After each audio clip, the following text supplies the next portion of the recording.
오늘은 지난 시간에 이야기했었던 아마존 Q를 많이 사용하는 아이디 중에 하나인 VS 코드를 이용해서 한번 사용해 보는 걸 이야기해 보도록 하겠습니다. 이게 아이디를 이용해서 하는 것이랑 CRI 기반을 하는 것이 약간 장단점이 있는데, 개인적으로는 프로젝트의 폴더 구성과 파일 구조 등을 파악해서 좀 더 프로덕트 레벨로 만들 때는 결국 이런 VS 코드와 같은 아이디에서 접근하는 게 좋다고 생각을 합니다. 그래서 간단하게 오늘은 아마존 Q를 연동하는 것을 보여드리도록 하겠습니다. 먼저 지난 시간에 만들었던 프로젝트를 한번 열어보도록 할게요. 기본적으로 이 VS 코드에는 코파일럿이라는 상당히 훌륭한 AI 어시스턴트가 있죠. 근데 오늘은 이걸 말고 아마존 Q를 이용해서 한번 해보도록 하겠습니다. 다음 기회에 이 코파일럿 이용해서 한번 하는 것도 해보도록 할게요. 먼저 VS 코드에는 익스텐션의 시스템이 있죠. 여기로 들어가서 이 서치 쪽에다가 아마존을 입력해 줍니다. 그럼 다음과 같이 아마존 Q가 나오게 되고요. 인스톨을 눌러줍니다. 설치가 되면 약간 좀 당황하실 수가 있는데, 원래 익스텐션을 설치하면 이쪽에 플러그인에서 떠야 되거든요. 근데 특이하게 이 아마존 Q 같은 경우는 여기 하단에 있기 때문에 하단에 이렇게 떠요. 그래서 이거 버튼을 좀 찾기 힘들다. 자, 저는 로그인이 돼 있었기에 로그아웃을 했고, 지금 이렇게 하면 아마존 Q가 로그인 안 돼 있다 뜨죠.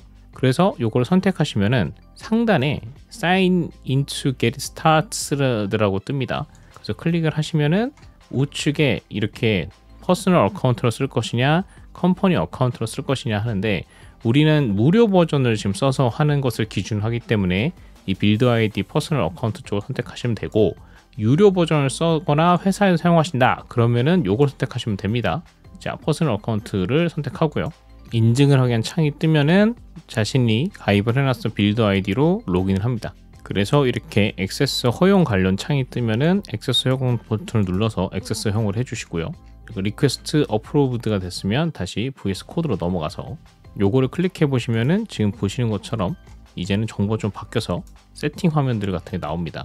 근데 아직까지는 매번 업데이트가 되고 있어서 요건 좀 계속 봐야 될 것 같아요. 이 파일 사이즈라든지 아니면 맥스 인덱스 이런 것들을 설정할 수 있으니까 좀 살펴보시면 좋을 것 같고, 그리고 우리 창이 다음과 같이 이렇게 바뀌었죠. 그래서 주요하게 사용할 수 있는 것은 여기 보면 모델을 고를 수가 있습니다. 그래서 현재 클로드 소넷 4와 4.5를 사용할 수가 있는데, 4.5는 지금 실험적 기능으로 추가가 되어 있죠. 그래서 제대로 안 되는 부분이 있어서 클로드 4를 사용해서 사용하시면 될 것 같습니다. 그래서 다시 여기 있는 프로젝트 파일로 돌아가서 세팅을 닫아주고, 필름을 닫아주고, 이 인덱스 HTML을 선택한 다음에 얘랑 한번 대화를 해보도록 하겠습니다. 질문 한번 해보도록 할게요. 내가 지금 보고 있는 파일을 확인해줘. 이렇게 분석을 해주죠. 이 내용을 좀 수정해야 될 부분이 있을까? 일단 표준 HTML4에 맞춰서 CSS와 프로젝트 파일 등을 수정이 용이하도록 변경해줘 라고 해주면 여기에 맞춰서 파일들을 자바스크립트와 HTML, CSS 파일로 변경을 해줍니다. 그러면 이제는 그 CRI 할 때와 좀 다르게 우리가 일부 명령어들을 여기서 직접 실행하거나 하는 것들 여기서 직접 처리를 해줘야 돼요. 그래서 이제 바이브 코딩으로 유명한 커서와는 좀 비슷한 부분도 있으면서 좀 다른 부분들이 있죠. 저는 개인적으로 이걸 좀 선호합니다. 커서라든지 아니면은 킬로 같은 경우는 아주 명확한 프로덕트 지시서가 있을 때는 쭉 개발을 잘해주지만, 내가 일일이 확인을 하면서 해야 될 때는 VS 코드 기반의 아마존 Q를 하는 게 훨씬 좋더라고요. 물론 약간 개발적 지식들이 있어야겠죠. 그 다음에 이 폴더 정보를 바로 확인하면서 할 수 있다는 거, 그 다음에 각 파일들을 바로 프리뷰하면서 할 수 있다는 점이 좋습니다. 자, 그 다음에 이걸 실행을 할 때 VS 코드가 좋은 게 요 라이브 서버라고 하는 익스텐션이 있는데, 요걸 이용하면은 파이썬 서버라든지 아니면 노드.js 혹은 기타 서버를 구동해서 HTML 파일을 띄워야 되는 경우는 바로 여기서 보시는 것처럼 오른쪽 클릭해서 오픈 위드 라이브 서버를 하시면은 바로 이렇게 테스트를 할 수 있는 환경으로 나오는 걸 볼 수가 있습니다. 짠.